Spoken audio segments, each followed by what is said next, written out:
Ito po yung kasama na another unboxing na naman for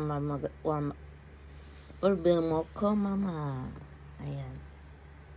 May 2 boxes to. Okay, open po natin. Ayan. For pancake. Ayan, para hindi ako mahirapan gumawa ng pancake. May shape na siya. Uy, nahulog. Okay, open.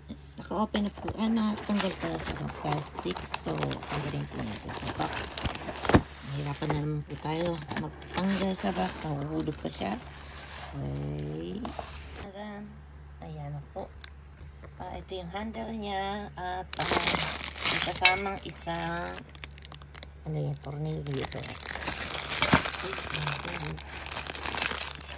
Ayan siya. Bali, ito po yung handle niya. Okay. Ikakabit ko na lang siya. Ito. Bali, ikakabit na lang. Parang hindi na po ako mahirapan magawa ng pancake. Diyan lang po. Pwede po rin itlog dyan. Ayan. Tapos, ilagay na lang sa plate after maluto.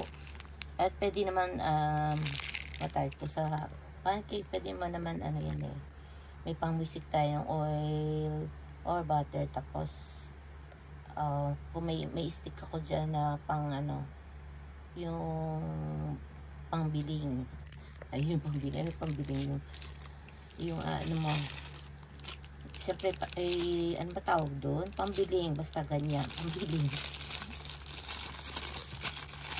Basta may ganyan tayong bago.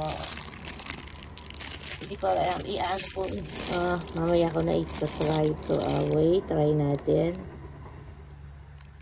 Okay. Nakabit ko siya pero ginamita ko ng pencil na pang i-screw ko pa siya. Screwdriver. Ayan. Nakabit naman. Ano na lang siya. Ipipit. Maluwag kaya, diba? Ginamit ko ng pencil. Ayan na po siya. Nakakabit na. Ayan. Alam mo yung madali rin masira pag parang meron na yata akong ganito na yung mga ganitong kahoy-kahoy.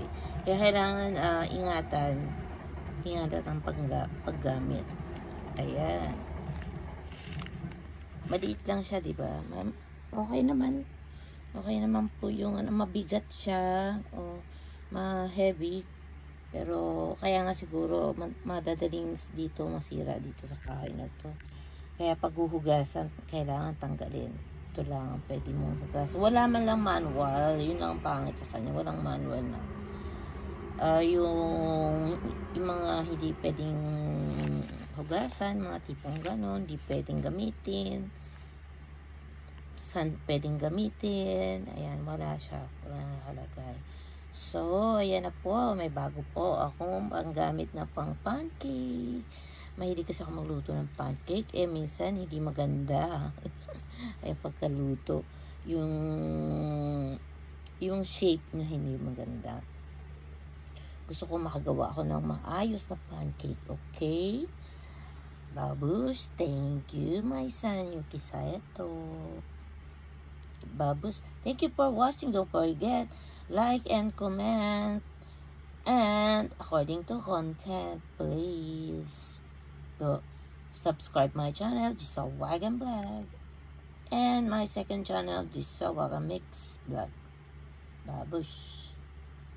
Ito naman next, open ko. Parang ito po yata yung i-gift ko sa Pilipinas. Papadala ko. Ewan ko kung ito siya ha. Yung isang set ng stainless spoon fork with knife na siya. Yung set na po siya. Ayan. Ewan ko kung ito yun. Okay. Pagutom naman yung design itong set ng diyan gagamitin yung set na to. Ayan naman, yun lang. Thank you for watching. Ito ay gift ko naman po. Gift namin ng anak ko ni Saito Yuki dun sa kapatid niya na sa Pilipinas. Kasi nakapagpadala na ako doon. ng isang set ng mga plato. Set plato, platito, cups, mga, ayun. 4 na sets din yun. Ito parang 4 na sets din siya. Pang good for 4 person pala. Ayan. Okay. Dalawa lang naman sila o tsaka yung daddy nila doon. Ayun.